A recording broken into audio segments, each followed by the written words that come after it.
Page 847. 847. Page 847.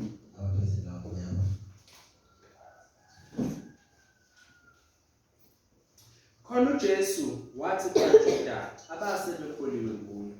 Uma nime ezwini lami ningabafundi bami sibili. Niyakulazi iqiniso, neqiniso liyakunikhulula. Bamphendula bathi, "Sinjalo kaAbrahama thina. Asibonange sibe izigqila zamuntu. Wena usho kanjani ukuthi nizakuba ngabakhululekileyo na?" Jesu wabaphendula wathi, ngiqinisile ngithi kini, yilowo nalowo owenza isono uyisigqila sesono. Isigqila kambe asihlali phakathi endlini, kepha indodana ihlala phakade. Isigqila kambe asihlali phakade endlini, kepha indodana ihlala phakade. Ngakho-ke uma indodana inikhulula, niyakuba ngabakhululekileyo impela. Ngiyazi ukuthi niyinzalo ka-Abrahama, kepha nifuna ukungibulala ngokuba izwi lami lingenandawo kini. Verse 38. Ngikhuluma lokho engikubonile mina kuBaba. Nani-ke nenza lokho enikuzwile kuyini. Liphilile Baba lesizwe lakho namhlanje kuseni siyibandla lakho. Siyacela uNkulunkulu ukuthi izinhliziyo zethu ezingumhlabathi uNkulunkulu uzithambise ngayo. Sicela uNkulunkulu ukuthi ameva nakho konke okungasekunyanisa namanje uNkulunkulu wethu nezinyoni ezingase zizame ukuleka uNkulunkulu wethu kungabi nakuphumelela ngoba wethu ungcwele. Izwi lakho lizokuwa kule ndawo malisiqinise lisiphelelise ukuze siphelele imisebenzi emihle kuze kudunyiswe wena Baba wethu osezulwini egameni likaJesu. Amen. Well, John chapter 8, verse 31, verse 31 to verse 38. Bear in mind, because last week we talked about John, la uJesu ekhuluma khona Apostle John usitshela ukuthi uJesu wathi niza kufela ezonweni zenu. Amen. But it seems le nkulumo isono was very important as a result even this week lapha ku 31 kuya ku 38 uJesu usayiqhubha. Amen. But what is so important engithanda siyibheke namuhla ukuthi uJesu namuhla uthini thina, uthi nizolazi iqiniso and iqiniso liyakhuluma. Amen. Now ngithanda sibheke lana ukuthi ngabe inkululeko iyatholakala ngaphandle kweqiniso na? Amen. Ngabe inkululeko iyatholakala ngaphandle kweqiniso? Ngoba uma ngabe sikhuluma ngenkululeko sikhuluma ngezinto eziningi bazalwane esijulile, because inkululeko, it is not just an action, it also amazwi nolwazi. Amen.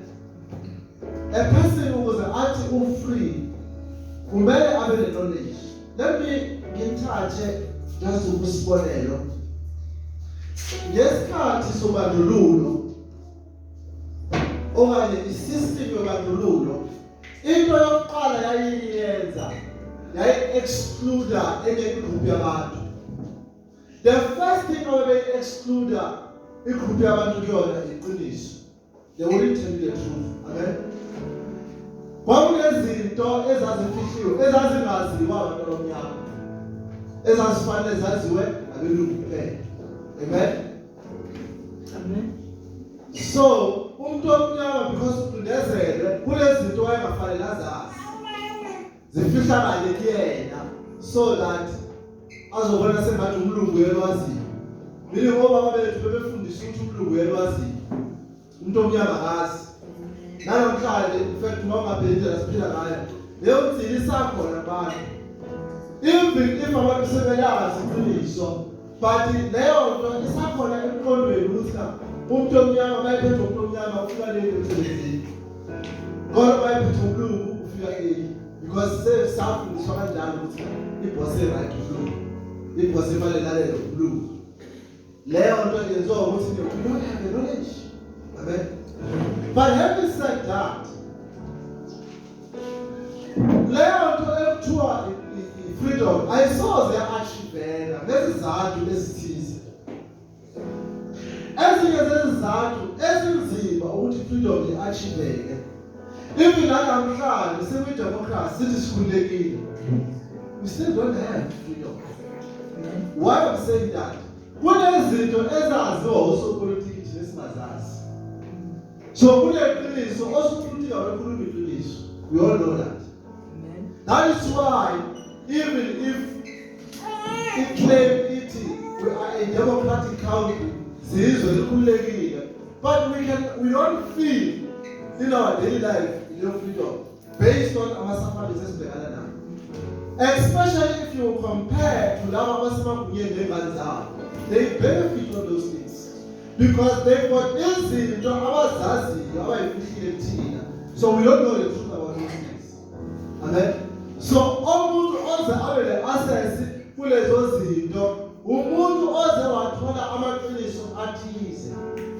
But even now to a certain extent he's been colonized. Even that our spend was right. But this is ezazwayela ngazo amaphethe. Amen. IAmerica yona yazi izinto oramaphosa angazazi. So therefore uramaphosa umncikile uyatshelwa. That is why njalo umongameli eSouth bayegcona ukuthi abahambe ayobonana neQueen Elizabeth ephesheya bayoba nemeeting. So lapho uyotshela uzalela uramaphosa mawungayenzinga nje kuzoba nje ezweni lakho. Mawungowaqabana neAmerica waqoshela abalethizwa waphazamisa lapha. That's why njalo usona ngeqoshakala. Ngoba phela uramaphosa ufika ephesheya ukuthi inkampani ethize nje ungayithinti contract yakhe. Then abanye bazowazi ngelinye ukuthi uramaphosa kumali engakuthinta usibalibali. They say quality of issue. So they always hiding things from each other. That is why and I conclude to say we are not free. Amen. Amen. Now the question will be, can the freedom be achieved for umuntu osenyameni now? Amen. Umuntu osenyameni achieve kuleyo because umuntu wesono. Amen. And siyazi ukuthi la kukhona isono iqiniso alikho. Ngoba isono sikhupha amandla empilweni yomuntu. Amen. Ngizothatha nje typical example yesono. Isono is very toxic bazalwane. A very dangerous thing. Isono can tell you that you can't, even though you know you can. Amen. Isono can tell you that you awukwazi, singathanda ukuthatha ukuthi awukwazi ukuphila. Don't we can see Mutagatu. It's a sign of this on moon. But if a person is free, let me tell you about freedom. That person is very, very free. He doesn't scare of doing anything because he's free. Amen. But if you are not free, you will be scared. Where there is sin, there is fear. Amen. But the question is ukwazi ukuthi uhlalo lukaNkulunkulu belisaloko libe lapho ekutheni umuntu kumele akhululeke. Even though umuntu could not realize that uNkulunkulu ufuna akhululeke. Let us look back ukuthi what was the plan kaNkulunkulu. Although uNkulunkulu wayazi ukuthi abantu bonile lithi iBhayibheli wamgcina uNoah ngoba nakho engafuni ukuthi umuntu eshabalala. Amen. Lithi iBhayibheli although Abraham wayengayenzi kahle engakhonzi uNkulunkulu waziveza kuye wambiza ngoba nakho enenhloso yokuthi akhulule isizwe. Amen. Ngoba nje esizweni sakhe kuzozala umkhululi. And siyazi ukuthi abantwana baka-Abraham bahamba baba yigcila eGibhithe iminyaka 400 years. Amen. Beyigcila eGibhithe. But uNkulunkulu wathumela uMose ukuze abakhulule. Because inhloso kaNkulunkulu bekuyibona ukuthi umuntu ngaso sonke akhululeke ngaso sonke isikhathi. Amen. Later sibona uJesu efa esiphabaleni so that umuntu akhululeke. But I want you to be very careful about the inkululeko yokuba ngayo. Angikhulumi about inkululeko yenyama. And I have seen abantu betusa kakhulu inkululeko yenyama kunenkululeko yamoya. And ababona abantu ukuthi inkululeko yenyama ayisoze ya-achieveka uma kuphela umoya wethu usaqinisekile. Amen. Now how this thing work? Bazalwane, if umuntu phambi kwenu ethi I want ukudeliver umuntu wesifazane umuntu wesilisa, he is wasting the time because umuntu wesifazane akaqindezela umuntu wesilisa, uqindezelwe isono esimuntu wesilisa. And again the danger there is that sometimes the revolutionary movement yabantu besifazane i-end up ibayenza babe self-righteous, kube sengathi bona bafree abaqindezeli. Then it's a problem. Because now we are told to when you are better than that one because it's a different sex. Therefore, when then they make it sound to say, and we all know that's not true. You can separate us today without business about what I didn't pay. I'll just go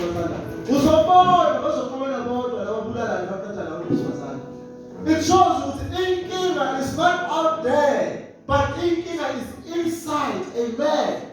The sin is not out there. So we must never ever blame each other as male and female. We can always try to find our balance of peace, but don't ever think we are foolish or or therefore no, that's not the problem. The problem is the sin. Because I'll tell you what, we are not always listening. We are Zan and I always laugh when they talk about these things. You know, it's fun. Ukuthi uma abantu lesikhathi esiningi bekhuluma ngokukhulula or ngokufika umuntu ukuhlukanisa abantu, they make a typical mistake. Ongarealize ukuthi abantu see their passions in nature. How so? Umuntu wesifazane ozele ingane angasho namhlanje ukuthi umuntu wesilisa makaboshwe mayizikuthi, but mase kuza enganeni yakhe akwenzeki lokho. Amen. Uzo ngoba uyi-patriot. So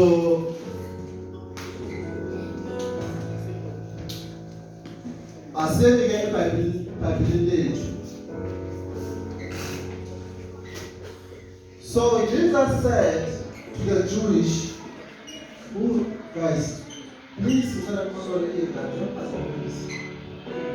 Then back to my phone.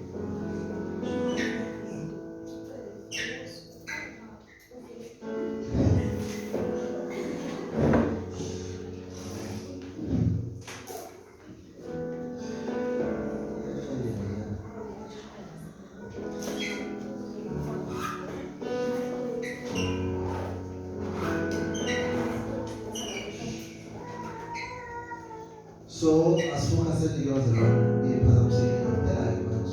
A lot of the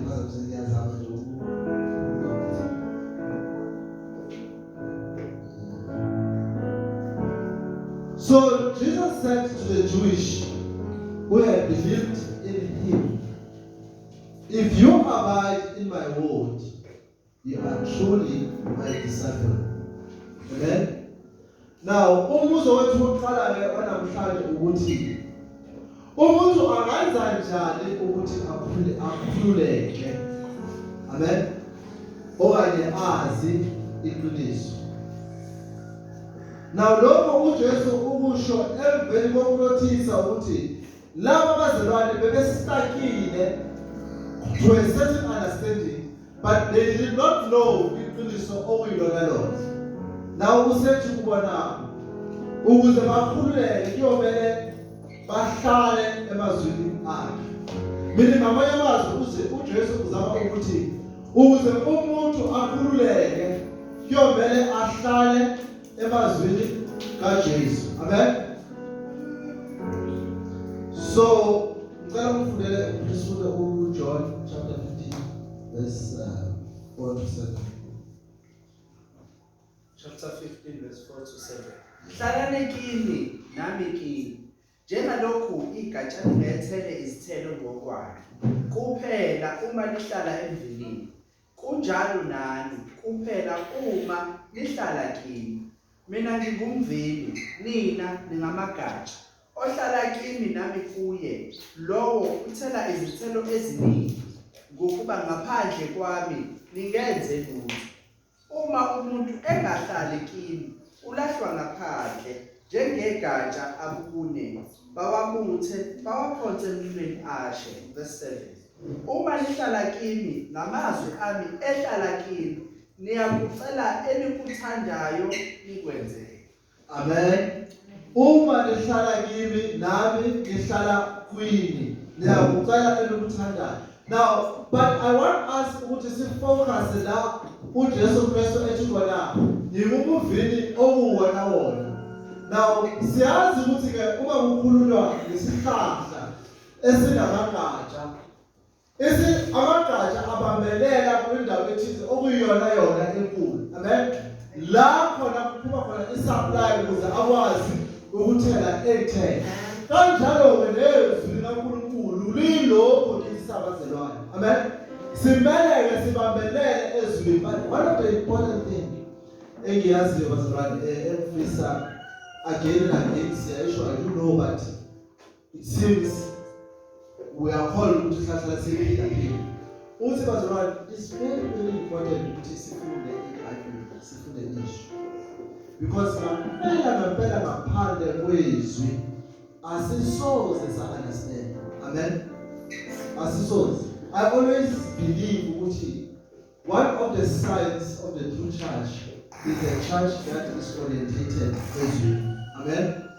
Ibandla elihleli ezwini ilona ibandla eliyakufa successfully kulo. But when I'm talking about the success, I'm talking about the success. I'm including the number how many people are there in that church. But ikhuluma ngokukhula kwabazelwane ngokuqonda kwabo iBhayibheli. Ngokuqonda and ukuqonda iBhayibheli it will help umzelwane ngamunye ukuze akhona. Amen. So uJesu usibizela kulokho ukuthi nathi kanjalo masibambelele kuye ukuze silazi iqiniso. Meaning we can never know iqiniso unless we come to Jesus. As I've said, if freedom can only be achieved by people abazi iqiniso. Without iqiniso inkululeko asisoze sayi-achieve.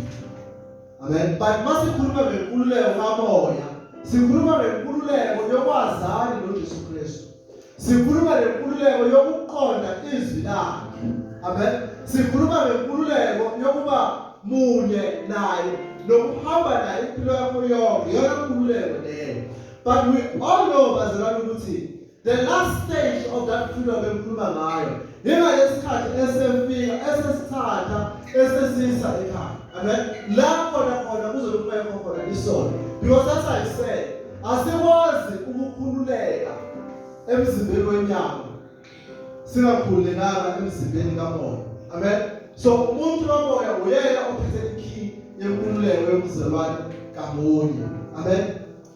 Ngokuba uJesu uyiqiniso. So therefore masazi uJesu siyakukhululeka uthi we will know the truth and the truth shall set us free. Amen. Into yesibili ebalekile it's a knowledge bazalwane. Uthi uJesu you must know the truth. Amen. No, we're not doing that. We're looking at that.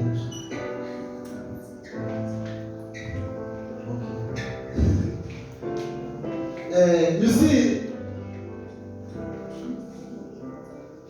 the knowledge is very key, bazalwane. Ukwazi uJesu Kristu. I want to tell you another thing, for instance. As a member of the praise and worship, difficult. Kai, the phone. What guys, once a second, what is our phone? Yazi ayikho into ephazamisa umuntu oshumayelayo njengokubona abantu bedlalela amafoni. You just have 10 minutes in this area as well. Seriously, if you have your phone on, today it's not like a last message. As when you tell us in the issue, first day, let's start about the time. I say, I don't like about the all week. So if you are going to touch a phone, start like that. It's very bad. Yes, I don't like it.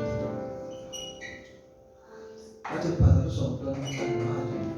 Now you don't think my time cool as well.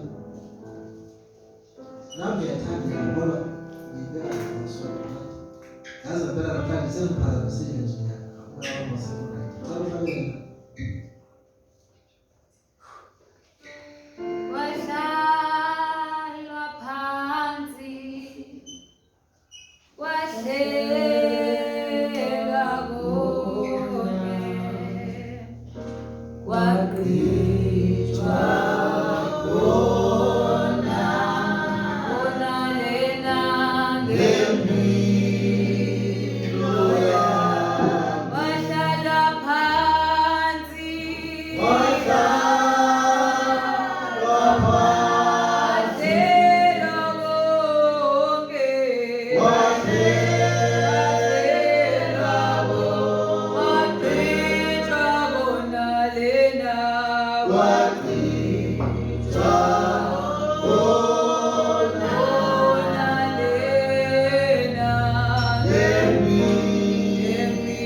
Then we were there that uJesu uthi uma nihlala kimi niyakulazi iqiniso liyakukhulula. Amen.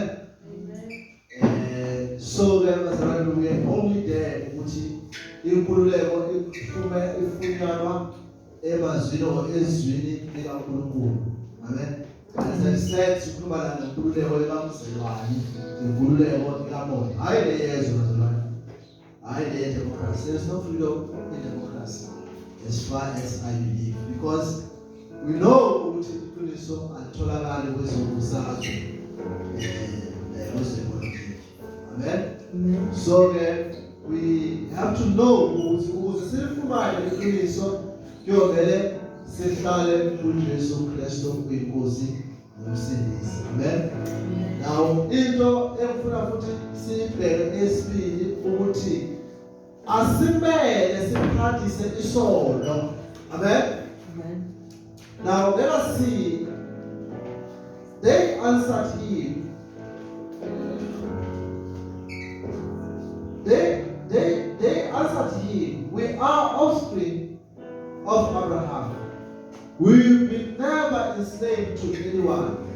How can is it that you say you will become free? And Jesus answered them, truly, truly, I say to you, everyone who practices sin is a slave to sin. Amen. Noma ngubani opractice isono uyisigqila sesono. Amen. Now, how do you then practice isono? Now, you see, Pastor Ryan, I know how to practice sin. Isono usipractice ngesikhathi ungalaleli izwi loNkulunkulu. That's where you start. Amen. Umuntu ongakholwa automatically upractice isono. Asinakhuluma ukuthi wenzani errong akayenzini. Umuntu nje ongakholwa upractice isono. Ngoba ngaphandle ukukholwa kuJesu Kristu umuntu uphila esizweni zakhe. Amen. So therefore, if you are not a believer, then you are a sinner. You are practicing isono and you are a slave to sin. Now let me make you an example. Who is a slave? If umuntu ephila ngempoqo yenyama lomuntu uyisoni, amen. Umuntu uphila kanjani ngokuphampa inyama na? Umuntu uma ecindezelwa izimo, let's say especially with teenager, and you have what you call peer pressure. That's peer pressure ukugezela abangani. Ngoba nanga abangani bami bagqoka izinto ezithize esikoleni nami ngifuna ukuyigqoka. Amen. I-peer pressure le isono leso mazibani. Ukhalela into zabantu isono. Nabo ukuthi sisono into esifu kanjani? Uyazi kahle ukuthi ekhaya ayikho imali. But ulwela wena ukuthi ungakathekele ngoba nakubone unanana inani. Leyo nto mazibani isono. Upractice isono. Amen. Another practice of isono ukuthi uyenze into owazi kahle ukuthi ayilungile but ube uyenze. You are practicing sin and you are a slave to sin. But let me tell you another dangerous thing isono mazibani. You know isono siyakulaula. Because then our elect slave, meaning our choice, but to do let we follow the song. Amen. So umuntu ongana choice bazalwane ulawulwa isono. Meaning umuntu ophuzayo uthiwa bayivula ekuseni athi ngobile angazi ukwenza lutho bangaphuzile. Lo muntu useyisigqila sikatwana. Uyisigqila sesono. Amen. Uyisigqila sakhe sesono. Ulawulwa isono. Umuntu ohleba umuntu nje walemini uhleba abangani bakho uyazi ukuthi uhleba ku-wrong. But awusakwazi ukuhleba because usuzwa sesegazini. You are practicing sin even if ungasathandi. Ulawulwa isono. Amen. If on Sunday kunento etshela ukuthi uneze esontweni, I don't care ukuthi important kanjani. Be careful ukuthi leyo nto ngempela ayiphumi emcabangweni ukuthi nasolawula isono. So ziningi bazalwane izinto ezenza ukuthi umuntu alawule isono. So isono siyamlawula and futhi akasina choice. So uJesu uthi everyone opractice isono kuyisigqila sesono. So kumele siqaphele nathi bazalwane isikolo singazitholi siqindezelwa noma silawulwa isono noma siphethwe isono. Isono lisaphatha umuntu kakhulukazi mayisakhula abantwana babo. Abantu mawusakhula uhanele into eziningi ezinye izazo zirong. Uma wakhathi hayi Thabisile yekela abafana. Hayi uThabisile ubona abafana abangani bakhe lapha esikoleni beqoba nasefuna iqoba. uThabisile uselawulwa isono. Uyazi urona lithi yeah, naye uThabisile lonke you see, usulawula isono. But you see, our results esono abuhlungu ngendlela eyisimanga. Amen. Umuntu olawula isono ujwayele ukuba nemiphumela ebuhlungu ngendlela eyisimanga. Ngesikhathi esatshelwa akaboni ngoba isono siyiqini. Isono sivala amehlo. Isono sivala nenqondo. Amen. Umuntu olawula isono unezinto azibona azidile azizole senkingeni. Amen. Uthole umntwana omncane engabe manje useyamatric usekhulelwe asayi manje kahle. Isono sesiphakamisile ngoba wavumela isono simlawule. Amen. Wahala abangani bakhe wahalela izinto azibona noma ngabe setshelwa ukuthi cha isikhathi sakho asikakufiki wahalela isono. Kufana nokuhlahlekelwa ithemba kuNkulunkulu. Kusayingxenye yokulawulwa isono. Amen bazalwane. Uma ungasenalo ngicela ningele dialogue leyo mahle. Elakhuluma nephazamisa. Amen. Uma umuntu ehluleka ukuzilawula okanye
ukupractice bazalwane isono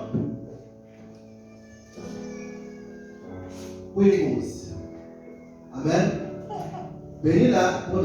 Bengila ekini nokungakholwa nokungakuthembi uNkulunkulu kuyisono bazalwane. Example, kunabazalwane abagive upayo emkholweni. Bagive up nakwi-system yokukholwa. Amen. Balahla ithemba. Njengoba wabona abantu balahlekelwa ithemba emvoteni. Thina esesikhathele ukuvota ngoba izinto zenziwe. Nabantu abakholwayo banakho ukulahlekelwa ithemba kuJesu Kristu. Ba-end-up benza izinto ngoba nakho bethi hayi le ndaba ukholwa mina hayi izangiyeka kanjani kwenzeke so kungcono kwenze kanje. Bazalwane yenye ama-instrumental thing usathana ayisebenzisayo ukudumisa abantu ukwenza sengathi izinto zi-impossible zibe zi-impossible. Akunikeze futhi i-picture egcwele ukuthi lento ngeke iziyenzeke. Amen. We have seen abantu abagivapile abanye babo to the point where baze bayibulale because they have lost hope.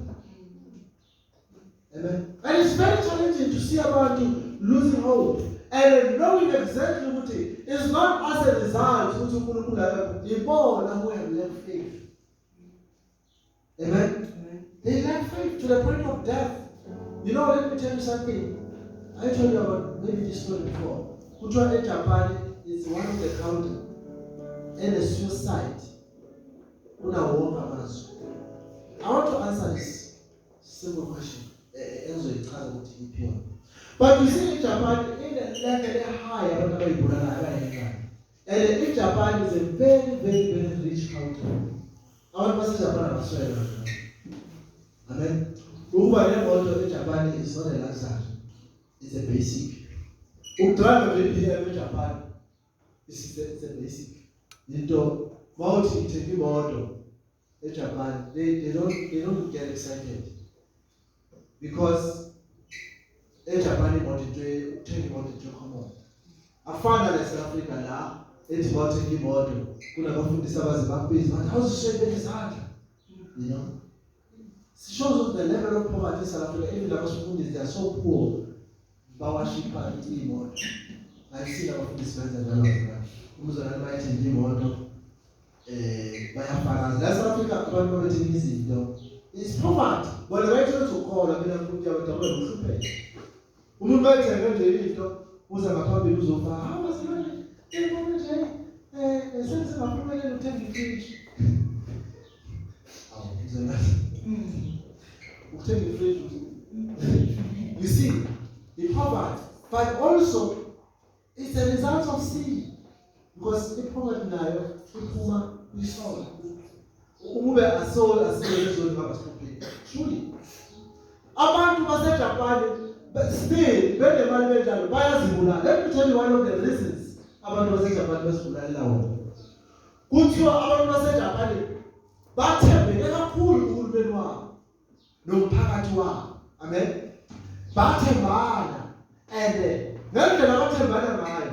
Uma usifundo engayenza iphutha uzizwa ephoxeka lendlela ukuthi akasakwazi ukuphumela ngaphandle. You know, recently yakubula omunye washo into yokuthiwa nobuzala sometimes. That's the level of trust in Japan. Umuntu bayenza iphutha kuthiwa abanye abantu baba namahloni baze bazibulala. Like nje isibonelo umuntu waseJapan ba unesi wakhona awudokotela balenkinga ukuthi bayike isiguli safa ezandleni zakhe. They don't take it lightly. Athola ukuthi iphutha lengake kuthiwa most of the time bazibophisa or bayihenge because they are too loyal kwisystem yaseJapan. So what happened? They lose hope in themselves. Isystem isebenze bazibona bengelutho. Meaning you either good or bad in Japan. Amen. There is no middle. You either we are bad or right. So that system isebenze abantu baseJapan bahlale be-anxious ukuthi bayenze kahle bazizwe bephoqelekile ukuthi baprove i-point basonke isikhathi. Now if they make a mistake, they see that mistake as a failure and they kill themselves. Now learn sisithombe sishukuthini ngabantu baseJapan. They have no hope or faith in Jesus Christ. Amen. Therefore, abekho free bayiziqhila zesystem yabo yaseJapan. Amen. Banemali banayo yonke into but bayiziqhila zesystem. And there is a story also in the Bible esisimula nabantu baseJapan. Let's say the Bible, ngesikhathi sikaKing Solomon, izwe lalirich, izwe lama-Israyeli. Kuthiwa igolide kwakungukuba kwayo. Isiliva kuyinto ephathwa yilobubani. Amen. Kuthiwa amadoda ayenamasimu abo, yilena loyihlala phansi komthunzi wayo, irich. But there was a problem eyayikhona e-Israyeli ngesikhathi sikaKing Solomon. Amen. Abantu banegilazwa yisystem yaseKing Solomon because babefanele ba-maintain izwe li-rich kuthiwa bebesebenza too hard. Amen. Begilazekile. Yingakho kuthiwa uma uSolomon esefile abantu beze kwenye amadodana akhe ozwa inkosi. But ngaphansi kweba bakho sasiqindezelo, meaning we were not free. Amen. We were rich, we were successful, but we were not free. Amen. Amen. No, Wabhekisa ingcindezi kuthina. Kuthiwa indodana yathi, hayi ngiyadlala nje. Kuthiwa imali encane ngiyafuna. Waya kwabanye abangani bakho ontanga bakhe, wayothola i-advice khona. Abantwana bakhe bathi no, ukuze izwe liqhubeke libe richer. Kuyomele abantu bagqilezeleke kakhulu. Basebenze more harder than kuqala. Kuthiwa wabuya wabiza ukuthi nabadala. Labadala bakhala bathi akayihlise kancane umsebenzi. Abancane bathi no. Manje kusebenze kakhulu ukuze izwe umnotho uhlelula. Amen. And then what happened? Wathi, niyabona lo mcikisani lami. Amen. What is the man who called about? What is the cool food and call about? Meaning, whatever ubaba kade eyenza, ngisazwenza okukhulu. What was the intention? The intention was to maintain ukuthi babe rich. Even today, the system that I'm having is doing the same thing, but bayenza ngokuhlakana. Amen. Bayenza ngokuhlakana. You will be shocked because you don't pay attention. Uhulumeni namazwe wonke, they have changed the system. Bazama ukudecreasa ama-salaries obaba. Baqasha obaba. Bathi bona babanika amathuba emisebenzi. But let me tell you what they do. They want to yini ngayihlile la. Umuntu ohlaphile ucaba yini ngayihlile la. Yini sima lokusebenza lehlile linyukile. Bafuna izandla eziningi. But bayenza engathi basiza ngala. But let me tell you, emazweni afana no-America sibuka njalo nkosikazi. Abantu bakhona ba-overweight. Omama bayasebenza. Abanesikhathi sokupheka akudliwa ukudla okuhealthy. Because bonke abantu bayasebenza. Uhulumeni uba richer because izandla ziningi manje. Kusebenza wonke umuntu. But the problem is, abantu base-America, they work so hard that abanasikhathi. Amen. Bafuna ntambama bathenga ama-takeaways. Majority abantu base-America bane-problem ba-overweight and bahaqile as a result. They don't cook. They don't have time. Amen. So they are not free. They are the most democratic country, but are they not free? Why? But practice is sort but because about them are old. Amen. So you cannot be free as a result of man. Even the anti-bisa is on the but in democracy, no knows I'll make sure the parliament is part of the first You will. They will hire more and more and more women. But I'm telling you, more and more families will go into divorce because whenever all women what happened to him? That's the result of sin. Umuntu osenyameni umuntu wesona akasoze wakachiba inkululeko but uJesu uthi uma sifuna ukukhululeka amen we must abide in him amen right? We must abide in him and stop practicing sin amen we must not believe in the system of this world. Galatians 5 verse 1.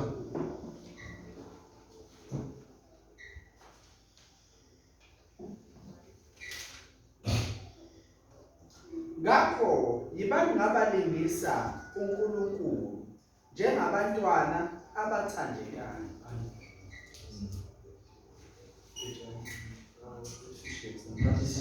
uKristu wasikhulula ukuba sibe nenkululeko. Ngakho ke yimani niqine ningabe nisaboshelwa ejobeni lobuqili. Amen. Amen. Ningaqhubeki nokuphakisa isono. Amen. Ngokuba uJesu Kristu wasikhulula wathi singabakhululekileyo. Ngakho ke masebele siqine empilweni. Akungathi uma izimo zihamba kabi siqale manje sidembesele. I know, get excited. I remember, let me tell you something. You see, I'm very disturbed as a result of but do I then try to say, no, give it time and you can never even suggest you don't like Ibadalako simply because it was having no. Uzumungababazi Ibadalako, uzumungabaza uKristu uqobola lo owenzelani owasikhulula. Amen bazalwane. We must always have faith by abiding ezwini lokubambelela ezwini likaJesu Kristu. Okwesibili, ngokuyeka ukupractice isono, ngokuthi sikholwe ngokupheleleyo kwiNkosi yethu uJesu Kristu. Amen. Awufundele abaRoma chapter 6 verse 16 to 17. Romans chapter 6 verse 16 to 17. Anazi yini ukuthi lowo enizinikela kuye ukuba libe yizinceku zokumlalela, niyizinceku zakhe enimlalelayo, noma ezesono kube ngukufa, noma ezokulalela kube ngukulunga na? Amen. Anazi yini na ukuthi lo enizinikele kuyena seniyizinceku zakhe. Amen. Meaning, uma sizinikela kuJesu Kristu, sizigcina zakhe, but sizigcina ezikahle ngoba sizigcina zokulunga okuJesu Kristu. Kodwa uma siqhubeka esonweni, siyoba yizigcina zobubi, kube izigcina zesono. Kepha abazinikele kuJesu Kristu babambelela emazwini akhe ngoba amazwi akhe ayiliqiniso iqiniso liyakhulula. Amen. Likhulula kubantu esonweni. Amen. Abantu abayizigcina zesono baqhubeka nobubi noma ngabe besebekhululekile ngoba bayizigcina, kodwa abakhululeka okwangempela abakuJesu Kristu sebezigcina, kepha izigcina zokulunga, benza izinto ezinhle zodwa. Amen. They don't practice sin. Why bazalwane? Babambelela emazwini kaJesu Kristu enkosi nomsindisi. Angifundele uverse 16. Yeah, because you are doing anazi yini ukuthi lo enizinikela kuye kube yizinceku zokumlalela, niyizinceku zakhe enimlalelayo, noma ezesono kube ngukufa, noma ezokulalela kube ngukulunga na? Kepha makabongwe uNkulunkulu ukuthi nina naniyizinceku zesono senilalela ngenhliziyo indlela yesifundiso enanikelwa kuyo. Amen. Amen. Yezwa senizinikele ngendlela yesifundiso enazinikela kuso. Amen. Now leso sifundiso sikaJesu Kristu yila amazwi athi babelelani kuona. Amen. Ukuze nazi iqiniso lelikhulu. Meaning le freedom esikhuluma ngayo ifuneka ngokuthi umuntu akholwe kuJesu Kristu njengenkosi nomsindisi, abambelele ezifundisweni zakhe. Funda uverse 22 khona lapho futhi. Kepha manje senikhululiwe esonweni ngabakhonza uNkulunkulu. Amen. Senikhululiwe esonweni, seningabakhonza uNkulunkulu. Therefore alifanele niqhubeke nipractice isono. Ninazo izithelo zenu kube ngokungcweliswa nasekugcineni ukuphila okuphakathi. Now lana ukhuluma ngezithelo zikamoya, izithelo zobungcwele. Amen bazalwane. Izithelo zikamoya zisindwa bazalwane. Uthando, ukulunga, ukubekezelana. Amen. Ukuphikelela. Izithelo zikamoya. But siqala bazalwane ngokuthandana, ngokubekezelelana, ngokuphikelela noma izimo ezinzima, but nokukholwa kweqiniso. How do we do all that? By reading the Bible consistently. Amen. Uverse 23. Ngokuba inkokhela yesono ingukufa, kepha isipho somusa sikaNkulunkulu singukuphila okuphakade kuKristu Jesu inkosi yethu. Amen. Ngokuba inkokhelo yesono ingukufa, umuntu mele wayisoni uyogcina ngokufa. Amen. But isipho okuyisona sona, amen, ukuphila okuphakade. So we must never practice sin, but we must hold on to the truth. Amen. Number 3, the Son will set you free. The Son will set you free. The slave does not remain in the house forever. The Son remains forever. So if the Son sets you free, you will be free indeed. Amen. Umuntu oyindoda uyahlala endlini, kodwa isigqila asihlale endlini, sesisebenza. Amen. Kodwa uJesu uzifaka manje to the position where we know ukuthi he is the Son or the Son of God. Ubesethi ke njengoba ngiyindodana mina, uma kusho mina ngithi ubaba wami umkhululile, kusho ukuthi umkhulule ngempela. Now the very question will be, uJesu singaba kanjani lesiqiniseko sokuthi uma kusho wena sikhululiwe na? Amen. But we know, read there for me, John 3:17.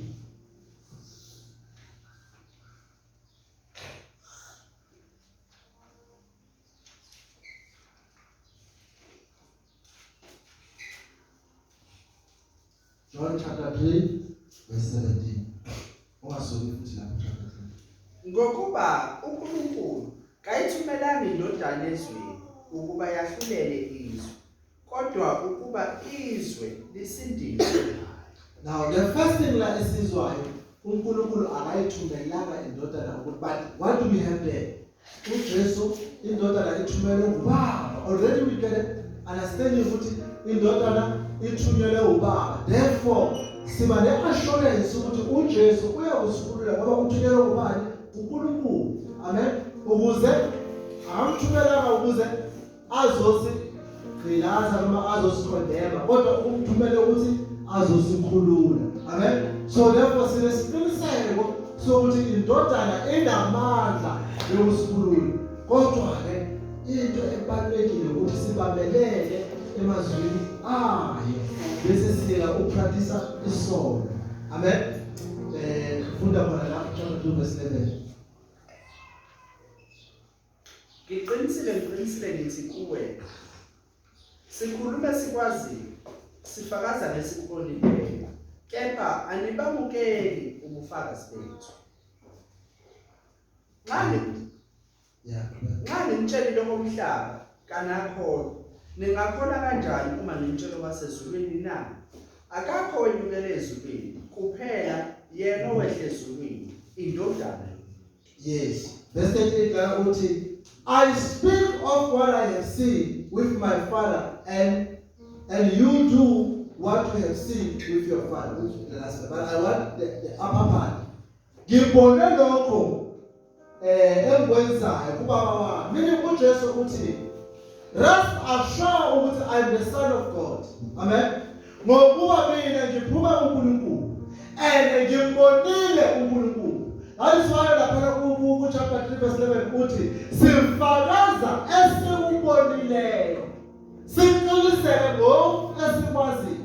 Amen. Usho ukuthi meaning baningi abantu who can make claims but bayindlela leqiniso, but you must ask yourself ukuthi baphuma phi njengoba sebethi bayindlela leqiniso. But uJesu uthi yena mina ngiphuma phezulu ngabona ubaba ngiyenza intando yakhe ubaba. Qinisekanile ukuthi uma ngithi ngiyakukhulula ngempela. Amen. Kodwa yini emfanele nina niyenze? Ukuma emazwini akho ukuba yakhuluma. So therefore if singabe emazwini kaJesu Kristu, if singalifundi iBhayibheli amathuba ukuthi lenkululeko sibe nayo mancane. Kanjani bazalwane? Mancane. Amen. So bazalwane, sesivaya. Amen.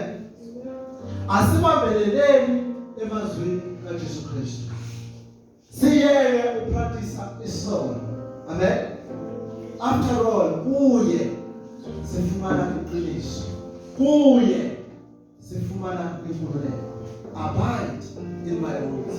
You will know the truth, and the truth shall set you free. Amen. So we are not going to be free because just sithe siyakholwa uNkulunkulu.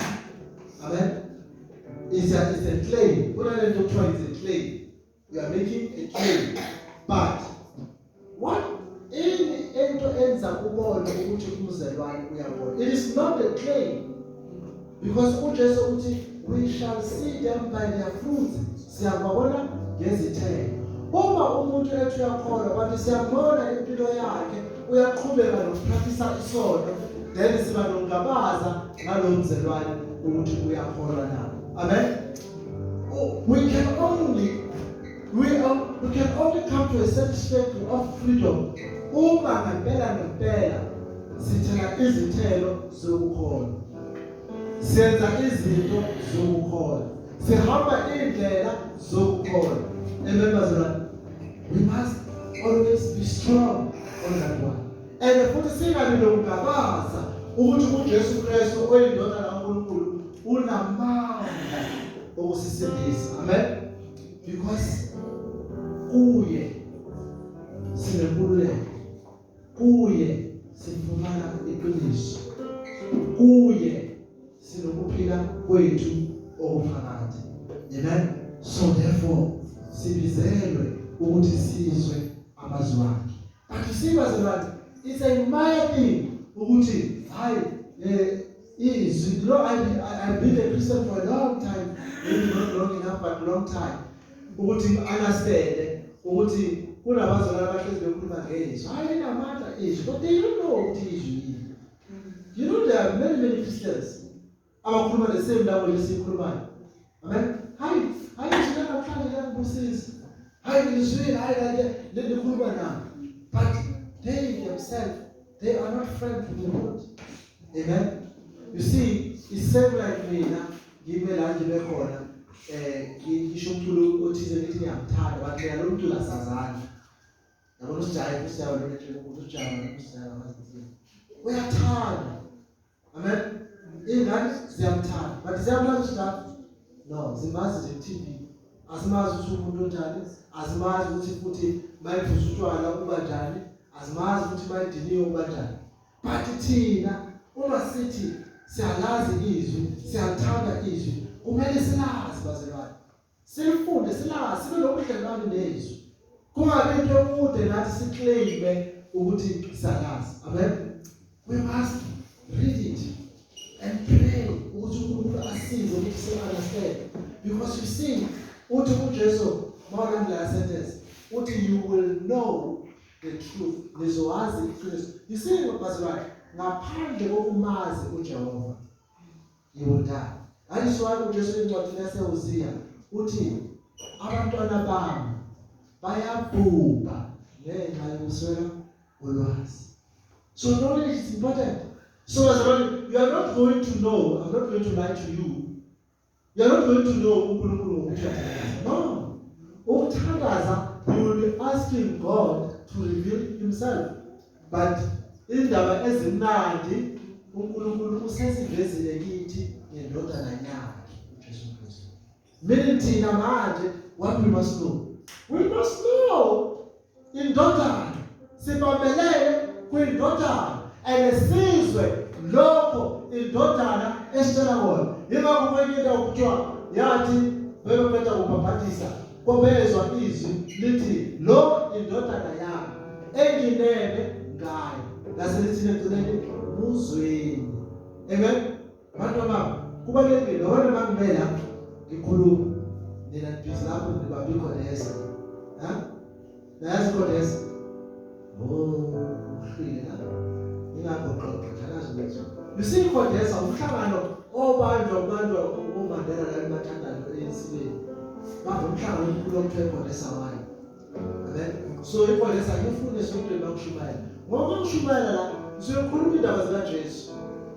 uJesu uyinkosi yenu, amen.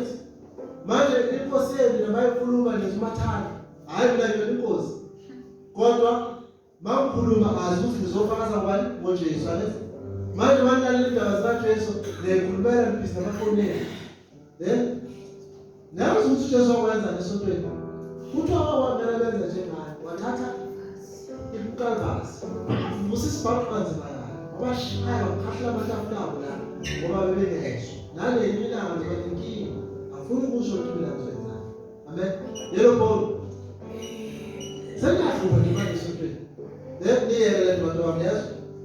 Ngoba manje lenza kanjani lephazamisa umoya oyedwa umoya osuke semsebenzini akithi. Uyaphazamisa sumeleke inyawo be. Ufundisa kadini ungedini olazisikhathi osemkhuleni yazi. Kodwa ningaqhubeki niphathe isono lesingabe